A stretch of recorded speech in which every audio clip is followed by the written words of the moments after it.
어떤 남자 손님이 이제 위아래로 빨간색 추리닝을 입고 오신 거예요. 그래서 순간 빨간색 추리닝 입고 오셨는데 너무 눈빛이 무서운 거야. 살기가 막 등등 해가지고 왔어요. 난 난생 처음 보는 손님인데 딱 앉았는데 첫 마디가 그분이 뭐라고 얘기하셨냐면 도대체 신들한테 나 좀 물어봐 달라고. 도대체 내가 왜 이렇게 열심히 사는데 왜 모든 사람들한테 미움받고 내가 이 정신과 약도 10년 이상 먹고 있는데 나아지는 것도 없고 매일 밤 죽는 꿈을 꾼대요. 매일 밤 잠이 들면 자기는 악몽에 시달리다가 아침을 시작하는데 너무 괴롭고 힘들고 죽고 싶다는 거예요. 근데 그분한테 제가 첫 공수가 뭐라고 나왔냐면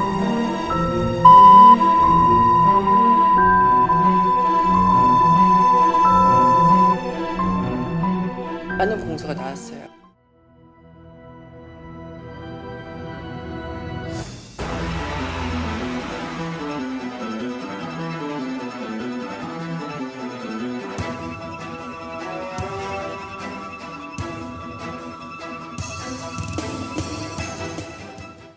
안녕하십니까. 산타는 무당의 무당 방은미입니다. 제가 봄이 왔는데 아직도 시커먼 옷을 입고 또 오늘도 시작합니다. 여러분 그동안 어떻게 지내셨나요? 요즘 보니까 오시는 손님들이 주로 예전처럼 춥고 배고픈 고민 보다도 정말 삶의 질이 어떻게 하면 나아질 수 있을까 막 이런 문제를 갖고 오시는 분들도 계신데 되게 진지한 고민을 하시는 것도 좋지만 또 그중에 어떤 분들은 약간 우울증, 공황장애 이런 것들과 정말 나는 이별하고 싶은데 이것과 어느 순간 만나게 됐고 이 증상들과 그리고 어떻게 하면 이걸 극복해야 될지 모르겠다 이런 분들이 오세요. 그분들 그동안 정신과 상담도 뭐 5, 6년 뭐 길게는 10년 이상 이렇게 받아보시고 또 약도 드시고 계시는 분들 계신데 그 중에 오늘의 그런 사례들도 좀 말씀드리고 현대병이기도 해요. 우울증, 공황장애 이런 것들이 옛날에 농경사회 때만 농사 지느라고 바빴을 때 아마 어르신들이 그런 게 있었어도 모르고 지나가셨을 거고 자식을 많이 낳다 보니까 뭐 그냥 하루하루 사는 게 너무 바쁘셔서 이런 증상들도 병도 없으셨던 것 같은데 오늘 이야기는 우울증과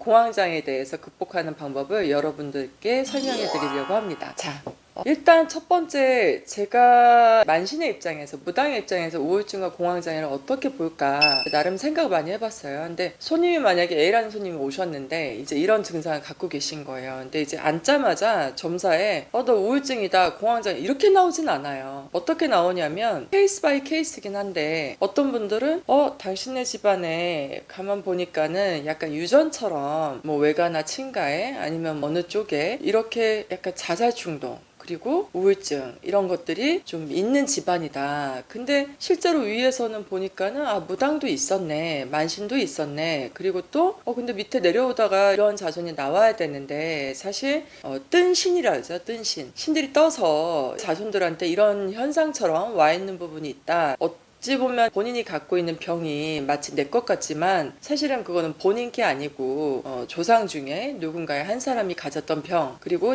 자살로 돌아가신 망자가 계신데 그분이 가지고 있었던 마음의 병 또는 본인이 이제 신가물인데 무당이 되거나 만신의 길을 가기에는 아직 100%가 차오르지 않아서 신의 말을 전달하는 입장까지는 안 가봤기 때문에 약간 그런 갈등 속에 있는 분들이 또 이런 증상들을 겪기도 해요. 그래서 실제로 무당이 되는 친구들 중에 저도 그런 경험이 있었고 감정 기복 심한 거 그리고 조울증 그리고 우울증 이런 공황장애 증상 같은 거를 겪고 나서 그 또한 신병 중에 하나죠. 겪고 나서 이후에 신의 길을 가는 제자들이 있고 일반 분들은 조상의 문제가 감겨져 있어서 의식 같은 걸 통해서 이러한 증상들 그리고 정신적인 문제 마음의 우울증 불안증 막 이런 것들을 거둬놓고 나면 정말 그 사람 자체가 완전 180도 다른 사람 되는 경우도 꽤 많이 봤어요. 저는 이거를 그냥 어떤 빙이다 뭐 그런 조상이 빙이 된 거야 이렇게 1차원적으로 얘기하고 싶지는 않고 여러 가지 케이스가 있는데 무당이 되려고 이런 증상을 겪고 있는 경우도 있고 또 일반 분들인데 아주 정말 수가 안 좋을 때 또 내가 조상의 어떤 바람을 탔을 때 그랬을 때 나도 모르게 몇 년 전부터 이런 증상이 생겼고 지금 약을 먹고 있는데 해결되지 않는 부분 또 어떤 분들은 정말 자기는 보지도 못했던 조상인데 그분이 돌아가실 때 그런 증상을 가지고 돌아가셨지만 공교롭게 공교롭게도 나하고 그 혼하고 함께 만나서 돌아가신 망자분의 치료를 해줬더니 지금 이제 현재 살고 계시는 그 손님이 정신과 약과 이제 입원한 경우도 있었고, 또 학생들 중에 어렸을 때부터 초등학교 내지는 중고등학교 때부터 약 먹던 친구들이 있었어요. 그래서 손님들이 우리 아이가 이런 증상이 있습니다 해서 오셨는데, 저는 만신이기 때문에 저는 뭐 정신과 의사가 아니잖아요. 양쪽을 다 보는 거죠. 이 사람의 어떤 운에 내가 이게 맞다 해서 이런 상황이 있는가, 아니면 어떤 조상이나 영적인 부분에 있어서 거기에 연결고리가 있어서 이 부분이 해결되면 이 사람의 문제가 해결될 것인가, 이 두 가지를 이성적인 측면 그리고 무당의 영적인 관점, 이걸 다 놓고 봅니다. 대부분의 상황들은 계기가 있는 경우가 있어요. 근데 그게 조상의 어떤 이유가 되든, 아니면 어렸을 때 좀 충격적인 사건이 있었다든지, 아니면 본인이 심적으로 굉장히 힘들었을 때 나를 놔버리는 경우도 있었어요. 그래서 조상도 아니고 영적인 문제도 아니고 이 사람이 어떤 문제가 있었는데 그 사건이 언제쯤 그런 사건이 있었구나. 한 예를 들자면, 어떤 남자 손님이 이제 위아래로 빨간색 추리닝을 입고 오신 거예요. 그래서 순간 빨간색 추리닝 입고 오셨는데 너무 눈빛이 무서운 거야. 살기가 막 등등해가지고 왔어요. 난 난생 처음 보는 손님인데. 그래서 앉으시라고 하고, 보통은 제가 문을 닫거든요, 신당 문을. 근데 그날은 닫기 싫더라고요. 그래서 동생한테 커피를 가지러 나와가지고 일단 거실에 좀 가까이 있어라, 느낌 이상하다, 뭔가 약간 불안정한 손님이니까 잘 귀를 이렇게 크게 열고 듣고 있어라 이제 했죠.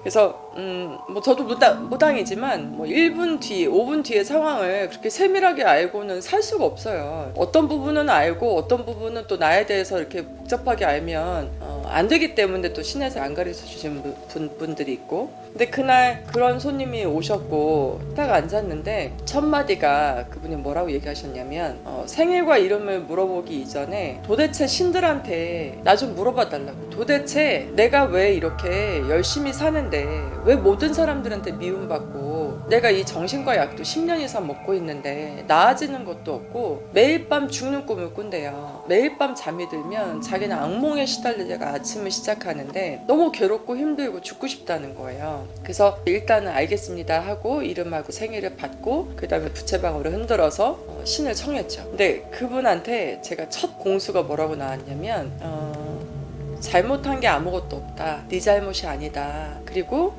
당신은 12살 때 모든 걸 잃었다 라는 공수가 나왔어요. 근데 그분이 갑자기 눈이 조금 풀렸어요. 도끼가 빠졌어. 그리고 열심히 살았는데 남들한테 공격을 받고 살고 이렇게 상처를 받고 사는 건 너무 마음이 선하기 때문에 그렇다. 신들은 당신한테 하는 얘기가, 당신의 모든 상황들이 나도 인해서 내가 어떤 실수를 한 게 아닌데 왜 세상은 나한테 이렇게 불공평한가 라는 마음을 가지고 있고, 신령님들은 말씀하시기를 본인의 잘못이 아니고 본인의 부모님 그리고 가족 어려서 이별해야 되는 것이 본인의 운명이었고, 그 이후에는 내가 고아처럼 사는 삶이 기다리고 있었던 것 뿐이다. 근데 이런 사람이 세상에 본인 한 사람이겠냐, 잘 생각해봐라. 그리고 누군가를 원망하는 마음을 갖고 살면 사실 괴로운 건 나지 원망을 하게 한 당사자가 아닐 거다. 잘 생각해봐라. 당신의 직장 상사든 뭐 사장님이든, 그분이 자영업하는 그 업장의 직원이었는데 그분은 아마 습관대로 그렇게 뭐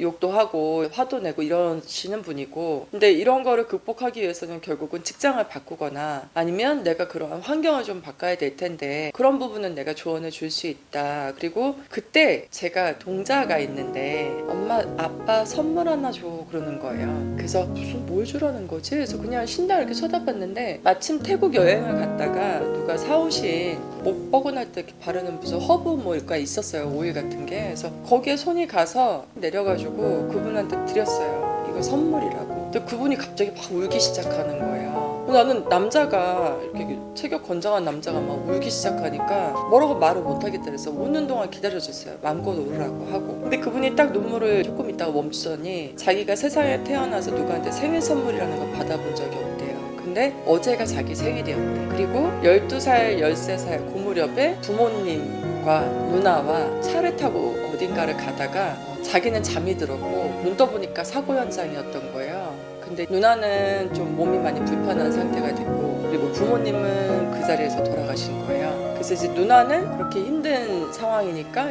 고모가 또 누가 데려가서 키워주셨고, 이 친구는 또 다른 친척 집에 가서 컸고, 근데 누나는 되게 그래도 잘 지냈는데 이 손님의 친척분은 너무 힘들게 했던 거야. 어려서부터 외식을 하는 상황에서 자기는 항상 집에 있었고 친척 집에 있었지만 그 누구한테도 기댈 수가 없었다. 그리고 기술을 배워서 직장을 얻게 됐는데 직장에 들어가는 순간부터 자기는 약 악몽 같은 시간을 보냈고, 사회생활에 자기가 문제가 있나 싶어서 정신과를 가게 됐고, 약을 먹으면서 직장을 다니고 있지만 지옥 같은 삶을 살고 있었다. 근데 자기가 보살님이 주신 작은 선물을 받고 그동안에 33년 동안 있었던 얼음 같은 마음이, 그리고 원망, 한이 많았던 마음이 어느 정도는 조금 풀려가는 것 같다고. 처음에 들어올 때는 진짜 금방이라도 무슨 일 낼 것 같았어요. 여기 불 지르면 어떡하지? 이 사람이 나한테 뭔가 따지러 왔나? 그런 느낌이 있었는데 이 얘기를 들어주고 하면서 그분의 눈동자가 좀 힘이 빠지는 거예요. 순둥순둥해지고.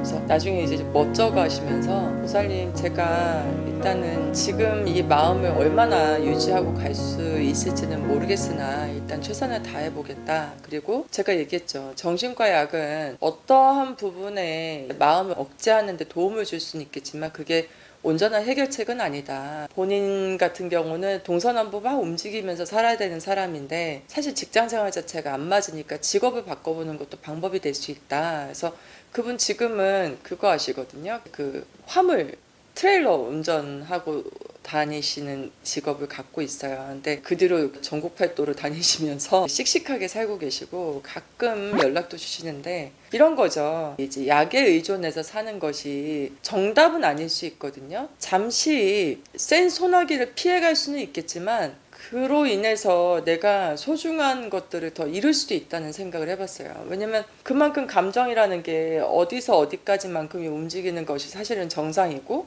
그랬다가도 다시 가라앉고, 이게 인간의 감정이나 이제 그런 변화들인데, 이게 약으로 인해서 어느 만큼의 약간 그 포물선은 좀 원만해질 수 있겠으나, 실은 공황장애나 우울증 약 드시는 분들 보면 표정도 별로 없으시고 감정 기복이 표정에서 안 보이거든요. 그래서 그것 또한 사실 좋은 방법은 아닌 것 같아요. 오늘 그 우울증, 공황장애 극복하는 방법에 대해서 말씀을 드리려고 했는데, 일단 첫 번째 제일 좋은 방법, 실생활에서 할 수 있는 방법을 좀 알려드리면, 몸을 좀 바쁘게 만드세요. 몸을 좀 많이 괴롭히시고, 무슨 얘기냐면 내가 너무 정신없이 바쁠 땐 사실 내 감정을 들여다보기 힘들거든요. 요즘은 현대병이라고 말씀드리는 게, 마음을 불안정하게 가질 수밖에 없는 상황까지 가기 이전에는 아주 끊임없이 많은 생각을 하게 되는 시간이 분명히 있었을 거예요. 생각에 꼬리를 물다가 결국 어떤 답을 찾지 못할 때 사람이 이런 공황장애나 우울증 같은 것들이 올 수 있고, 초반에 말씀드렸던 것처럼 뭐 여러 가지 영적으로, 아니면 조상의 문제, 아니면 나의 어떤 운의 문제, 이런 것들도 있을 수 있겠지만, 이런 부분들을 다 떠나서 나는 일단 내가 스스로 좀 극복해보겠다라는 것들 필요하고, 그리고 좀 땀을 내보세요. 땀.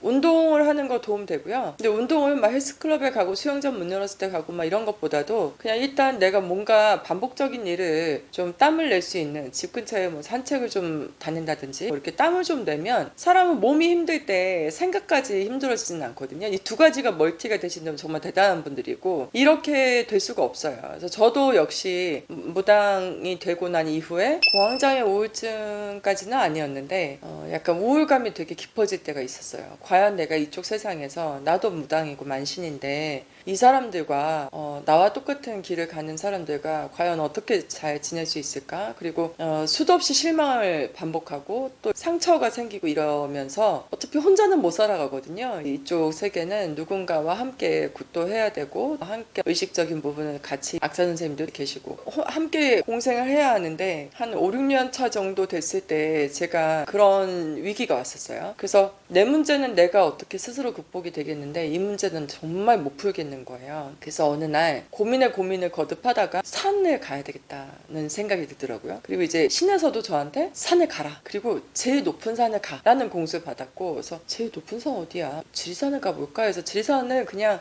컨버스 신고, 그때는 돈이 없어가지고 운동화를 네, 등산화도 없었어요. 그래서 컨버스를 신고 천왕봉에 갔다가 내려온 적이 있었는데 당일치기로 그렇게 갔다 오는 경우는 거의 초행길에 없대요.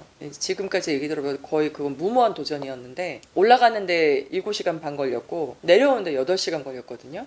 그래서 진짜 깜깜할 때 올라갔는데 내려오니까 깜깜하더라고요. 근데 중간에 한 7시간 반이라는 그 여정을 할 때 3시간 반, 4시간쯤 되니까 이게 점점 잠깐만, 근데 어디까지 얼만큼 더 가야 되는 거야? 대피소에서 1박을 하고 내려오는 분들의 이야기 들어보니까 반 왔대요. 반. 아니 4시간 가까이 왔는데 반을 왔대. 와 어떡하지? 근데 내려가자니 너무 억울하고 여기까지 올라온 게 올라가자니 너무 기가 막힌 거예요. 근데 내가 여기 이 산에 온 이유는 나의 어떤 우울감 그리고 이제 상처를 좀 극복하고 싶어서 어떤 방법을 찾으려고 하는데 그건 모르겠고 일단 내려갈까 올라갈까 이것만 이제 있는 거예요. 2가지만. 다른 거 필요 없어. 그리고 너무 배도 고픈데 일단 김밥 한 줄밖에 없으니까 배낭에 이거 언제 어느 타이밍에 먹어야 되지? 단순한 그 생존에 대한 그리고 선택에 대한 그 올라가 내려가 이거밖에 없더라고요. 그래서 우여곡절 끝에 올라가서 이제 그 천왕봉이라는 바위에 새겨져 있는 그게 보이길래 그래서 거기쯤에서 이제 인사를 하고 간단하게 챙겨온 재물을 처음 간 산이니까 놓고 인사하고 앉아서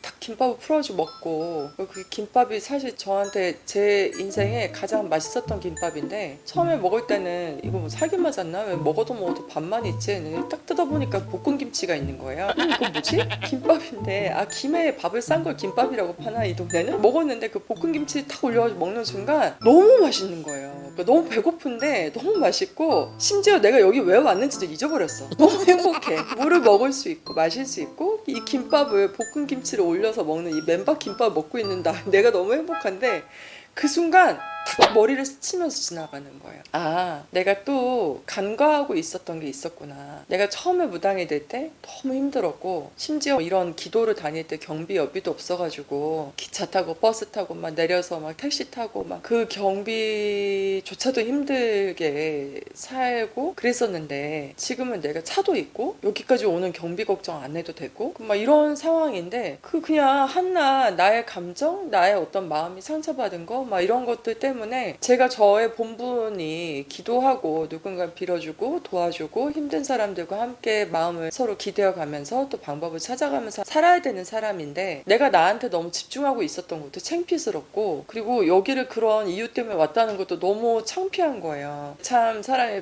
배부르고 등 따시면 고민이 없어진다 하는데 그 고민이 없다 보니까는 제 고민을 하고 있었구나. 그리고 말 타면 종 부리고 싶다고 어른들 얘기하시죠. 내가 이만큼 오다 보니까는 어느 순간에 마음의 여유가 생겨서 나에 대해서 이렇게 심각하게 집중을 하고 있었구나. 그냥 툭 털고 내려오는 발걸음이 정말 천근만근 같았지만 마음은 새털같이 내려온 기억이 납니다. 그래서 여러분들도 이 우울증이나 공황장애라는 걸 잘 생각해 보세요. 옛날에 어업, 농업 이렇게 사셨던 분들은 자식들만 7남매 8남매 막 이렇게 낳고 살았던 분들은 이런 거 안 겪으셨을 거예요. 그냥 힘들고 지친다는 순간순간 있으셨겠지만 그 당시 뭐 정신과가 어디 있었겠어요? 어디 가서 약을 먹었겠어요? 그래서 뭐 무당집에 가서 약간 힘들어서 단골레 만신내 집에 가지고 내 마음을 털어놓고 이러한 부분들은 있으셨을 텐데 현실적인 부분은 일단은 몸을 괴롭혀라. 그리고 하다못해 집 밖에 나가기 싫으면은 먼지 청소도 하시고 대청소도 하시고 일단 하루를 계속 바쁘게 보내보세요. 그래도 안 되면 전 보러 오셔야죠. 그래도 안 되면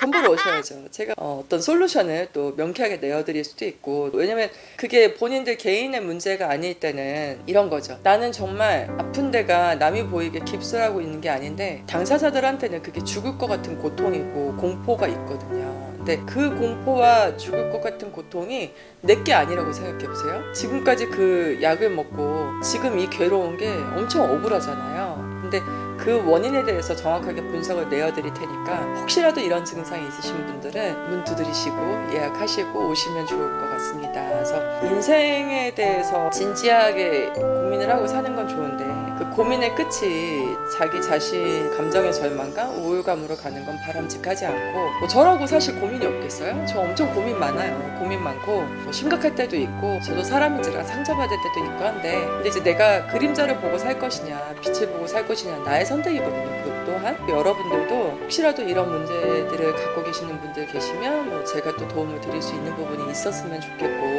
현실적으로는 그런 노력들을 좀 해보셨으면 좋겠습니다. 그래서 플랜 B로 가시죠. 이제 과거와 현재에 매여서 살지 마시고 미래를 위한 현재를 사시면 좋을 것 같아요. 그래서 자기 자신에 대한 고민이 있으신 분들, 이러한 고민이 있으신 분들은 찾아와 주시면 좋을 것 같습니다. 그리고 실패는 괜찮거든요. 공황장애 겪으시는 분들이 내가 원하지 않았던 결과들을 만났을 때 또 내가 원하지 않았던 상황들을 만났을 때 어떤 사건을 겪었을 때 이런 증상을 갖고 계시는 분들이 많은데 포기는 안 돼요, 여러분. 그래서 너무 늦지 않은 시기에 자기 자신에 대한 고민을 좀 진지하게 해보시고 이런 증상이 있으시면 저와 함께 고민을 나누셔도 좋을 것 같습니다. 오늘 준비한 내용은 여기까지고요. 명쾌한 솔루션을 드리려면 사실은 저는 무당이니까 만신이니까 분석을 일단 먼저 해야죠. 근데 현실적으로 이런 부분들을 시도를 해보시고 그래도 안 되면 저를 찾아오시라는 거지 무조건 제가 답이란 얘기는 아니에요. 그래서 다음 시간에는 조금 더 도움될 수 있고 유익한 방송을 가지고 또 다시 돌아오겠습니다. 그리고 구독과 좋아요, 알림 설정은 보다 필수다. 다음 시간에 뵙겠습니다. 안녕히 계세요.